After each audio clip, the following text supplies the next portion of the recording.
Good morning, friends. Welcome back. Uh, as told earlier, today we will see the concept of charging of a capacitor and also discharging of the capacitor. Up till now, we have discussed what is dielectrics, how the charge gets developed on the capacitor plates, everything we have discussed. Now, mathematically, how the charging of the capacitor happens, that we will try to see.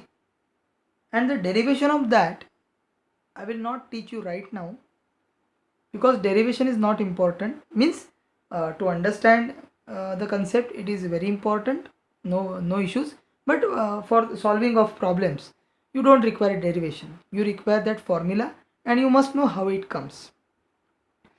So when I will be completing the Kirchhoff's network, Kirchhoff's rule in your third topic, because this is the connected. But some students were in hurry. They were asking me, sir, charging of capacitor, charging of capacitor. I told, okay, I will give you the idea, formula, because it is related with capacitor. Na? So somewhere in the exam also you may get the problems. So it's okay. Whatever is needed, right, that I will explain. Let us start with. Now here the circuit is given. Okay. Sometimes this charging and discharging of capacitor is somewhat related with CR circuit also. Somewhere we can just compare it with the CR circuits because it contains the resistance. We are not giving directly the charge on the capacitor. Through the resistor we are giving that. In any network, in any circuit, we are using the resistors. So here the circuit is given. Let me explain the circuit. This is right now, this is not complete circuit. Battery is connected to resistor. Resistor is connected to capacitor, also to the another resistor. Capacitor another end is kept vacant, not connected to anything. From here the battery terminal is coming, it is coming to 3, capacitor terminal is coming to 1, and terminal 2 is going to resistor. Now why this is so? So actually there are two figures. When I will connect 1 to 3, then let us see what happens. Here is my capacitor, see, here is my resistor, here is the battery, and suppose I have connected 1 and 3. So this circuit will be completed. So now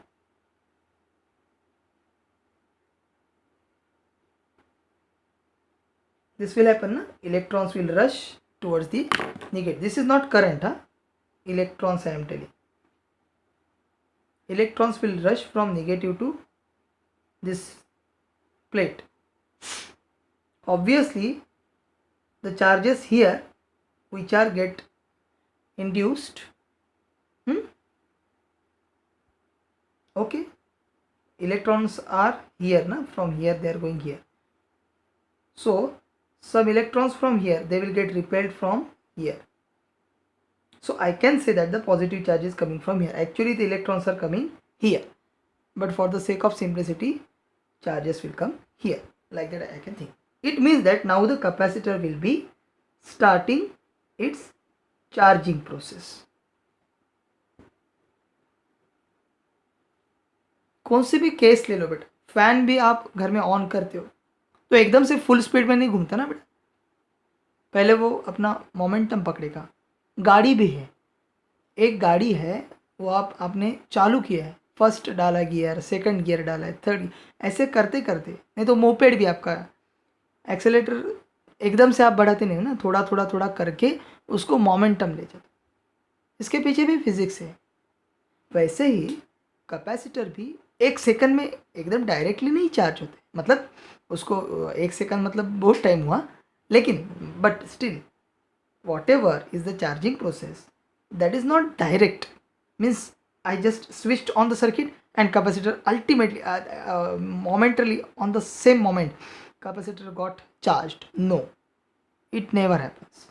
So in what way the charge gets increased while charging, and for discharging it gets decreased? So in what way the charge gets increased? how the potential gets increased and how the current changes. Then you will ask me, sir, we are charging the capacitor. You only told in between the plates there is an electric field, so no current will flow. I know that. What current I am telling is that यहाँ से बेटा electron जाएगा ना, उसको किसी ने ना बोला है, अगर वो नहीं जाएगा तो ये चार्ज हो जाएगा क्या? If it is not, then capacitor will not get charge. तो यहाँ से तो इलेक्ट्रॉन का जाना बनता ही है. सेम वे यहाँ तो इलेक्ट्रॉन बन गए, आ गए, बहुत इलेक्ट्रॉन आ गए, तो यहाँ से इलेक्ट्रॉन का इधर आना भी बनता है. तो इन दोनों भी केस में एक करंट आता है, उसको मतलब चार्ज फ्लो होता है ना, उसको बोलते हैं ट्रांजिएंट करंट. जैसे आप सोचते हो वैसा ये करंट नहीं, मतलब जो पूरा सर्किट पूरा करेगा, नो, नॉट लाइक दैट. यहाँ पे जो करंट होता है सर्किट में कैपेसिटर को चार्ज करने तक, beyond that no current will flow. That I also agree. So that is called as the transient current. Okay, so we shall move towards the formulation. What are the formulations of this charge, potential and current, because they are there for your problem solving. उनका graph कैसे है, उनका equation कैसे आता है, तो आपको problem दे देंगे और उसके मुताबिक आपको they will ask you to find out the things. They will not ask you the derivation. So फटाफट one by one I will give you the formulation. Before that what you do, pause the video, draw the figure, not this but draw this figure, और उसमें दो part बनाओ. पहले क्या बनाओ, इधर ऐसे लिखो, अगर मैंने 1 2 3 कनेक्ट किया उसको बोलूँगा मैं बेटा चार्जिंग, और बाद में अगर मैंने 1 to 2 को कनेक्ट किया उसे मैं बोलूँगा डिस्चार्जिंग. इतना तो आपके पास लिख के रखो. ओके, आगे बढ़ते हैं. 2 सेकंड के लिए मैं रुकता हूँ, मतलब आप लिख के ले सकते हो.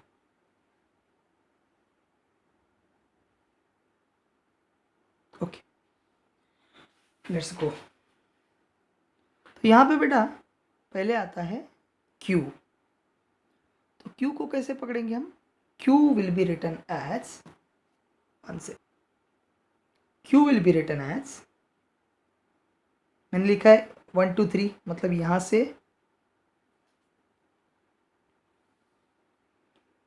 से यहाँ कनेक्ट किया, मेरा फिगर जो बन गया, that figure I am explaining. So 1 2 3 capacitor gets charged, charging will happen. Equation क्या बनता है? Q is equal to Q naught 1 minus e to the power minus t upon tau or t upon RC.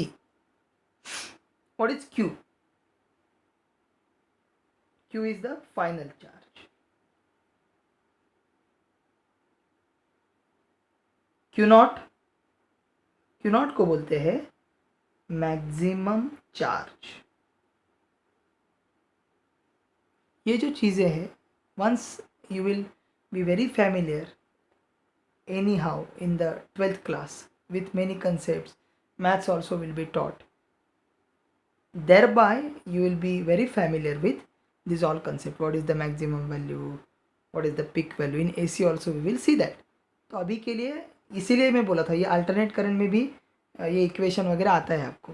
CR circuit भी उधर आता है वो, लेकिन वो AC के लिए आता है, DC के लिए नहीं आता है. और करंट में इसका यूज़ करते हैं, करंट में भी किरचॉफ्स रूल वगैरह करते हैं. अभी के लिए आपको ये इक्वेशन ध्यान में रखना है. इक्वेशन कैसे बोलने का, रिसाइट नहीं करने का, लेकिन एक दफ़ा बोलो मन में. Q is equal to Q naught 1 minus e to the power minus t upon RC. उसमें Q क्या है अपना फाइनल चार्ज, Q नॉट है मैक्सिमम चार्ज. T क्या है? T बोले तो time, how much time it is taking to charge a capacitor. जैसे मैं बोल रहा हूँ वैसे आपने लिख लिया तो भी चलता है आपको समझने के लिए. How much time it takes to charge the capacitor, क्योंकि किसी भी बुक में, किसी भी नोट्स में, एकदम एलन, आकाश, कुछ भी ले लो, किसी भी नोट्स में आपने देखा तो इतना डिटेल में कोई नहीं बताने वाला. ये टाइम बोलेंगे इसको. तो ये जो बोल रहा हूँ ये इंपॉर्टेंट है, फिर से नहीं होने वाला है. So you just note down with you. बाद में समझते हैं अरे उस टाइम लिखना चाहिए था, बताने वाले नहीं है फिर से, क्योंकि आदत बनाओ अभी। तो चलो, टाइम मतलब time for which the capacitor gets charge. जैसे मैंने बोला था, पंखा चालू करने के बाद उसका मैक्सिमम स्पीड पकड़ने तक कितना टाइम लेता है वो हुआ पंखे का टाइम, उसको बोलते हैं टाइम कांस्टेंट। तो हर वक्त आप अगर सेम इलेक्ट्रिसिटी, अपने घर में तो सेम इलेक्ट्रिसिटी रहता है, कभी भी स्विच ऑन किया तो 220 वोल्ट 50 हर्ट्स AC वही जाएगा, तो पंखे को तो इलेक्ट्रिसिटी सेम मिलेगा। तो जितना टाइम उसको घूमने के लिए लेना है उतना ही टाइम आज जो लिया वही कल लेने वाले, वही परसों लेने वाले। ऑफ कोर्स 4 साल के बाद पंखा भी थोड़ा सा पुराना हो जाएगा, थोड़ा टाइम इधर उधर हो सकता है, that just leave it, but ideally this time will be same, time taken to completely charge it. Q naught क्या है? Maximum value. आर क्या है? आर तो रेजिस्टर का वैल्यू है, और सी क्या है? कैपेसिटर का वैल्यू। तो अभी देखा, if I will see that, I will analyse that. Okay, so how to analyze that I will teach right now, and then in next lecture I will go for the another things.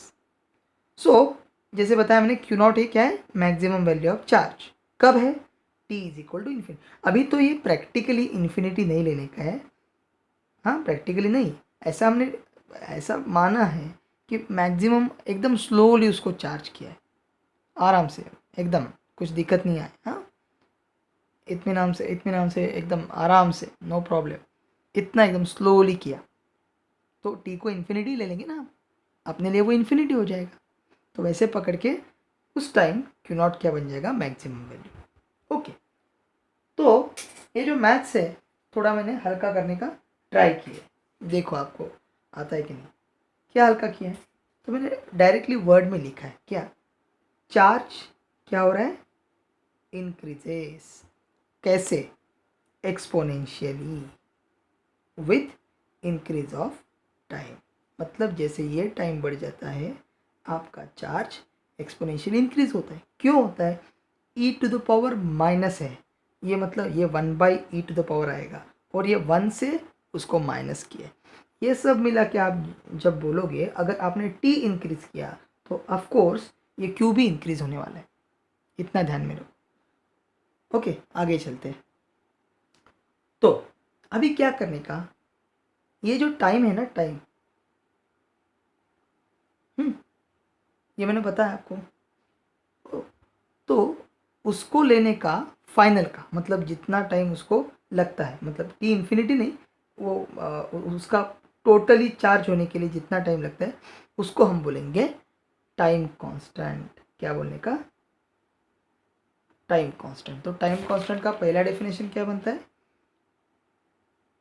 Time taken to completely charge the capacitor. पहला definition क्या होगा time constant का? Time taken to completely charge the capacitor. Definition 1, बहुत definition इसका आने वाला है। Time taken to completely charge the capacitor, उसको बोलते हैं हम टाउ, उसको बोलते हैं टाउ। जैसे हमने टॉर्क लिया था टाउ से, इधर टाइम कांस्टेंट के लिए भी हम उसको टाउ बोलते हैं, यही नोटेशन यूज करते हैं। तो अगर मैंने टी को टाउ से जोड़ दिया, टाउ मतलब उसका वैल्यू कितना आता है? आर इंटू सी, मतलब ये आर सी है, उसको बोलते हैं टाउ। अगर उनको सेम किया मैंने तो ये क्या है आने वाला है? E to the power minus tau upon tau, so e to the power -1, मतलब एनीथिंग रेस टू -1 मतलब 1/e आएगा। तो ये इधर दिखा है। तो ये क्या आएगा? क्यू नॉट, इसके जगह 1 - 1/e। ओके, अभी e का वैल्यू डालो। ओके, e का वैल्यू डालो, बाद में करो तो आपको ये इक्वेशन मिलेगा।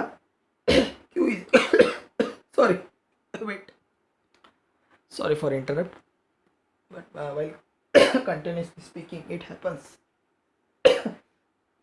Okay, let me pause once again. Okay, क्या बता रहे थे? Q is equal to 0.63 Q naught. अभी देखो Q is equal to 0.63 Q naught, इसको ही लिख सकते हैं Q इज इक्वल टू 0.63 को लिखते हैं 63 अपॉन 100, एनीथिंग अपॉन 100 मतलब उतना percentage, so Q will B 63% multiplied by Q not, and multiplied means of, मतलब Q नॉट की मतलब मैक्सिमम वैल्यू के कितना परसेंट आता है, 63% आता है, ये देखा। तो फिर से मैं बताता हूँ आपको, अगर मैंने ये इक्वेशन लिया Q is equal to Q naught 1 minus e raise to minus t upon R C T upon tau, where tau is the time constant, I have defined it, okay. अगर मैंने t is equal to tau लिया तो मेरा आएगा Q is equal to 63% of Q naught. ये क्यों define किया, ये क्यों किया मैंने, क्योंकि यहाँ से टाइम कांस्टेंट का दूसरा वैल्यू आता है, दूसरा डेफिनेशन आता है, नॉट वैल्यू, तो वो डेफिनेशन क्या है तो वो अभी हम डिफाइन करते हैं उसको, ओके। और इसके बाद रोकेंगे, after that will go for next video. So we can define time constant, हाँ, तो ये लिख के ले सकते हो आप, और पॉज करके स्क्रीनशॉट भी ले सकते हो। टाइम कांस्टेंट, पहले डेफिनेशन क्या बनाया था, reach the maximum charge, okay. Now ये क्या डेफिनेशन है, द टाइम, फिर से लिखता हूँ मैं तो देखने के लिए अच्छा रहेगा, ड्यूरिंग विच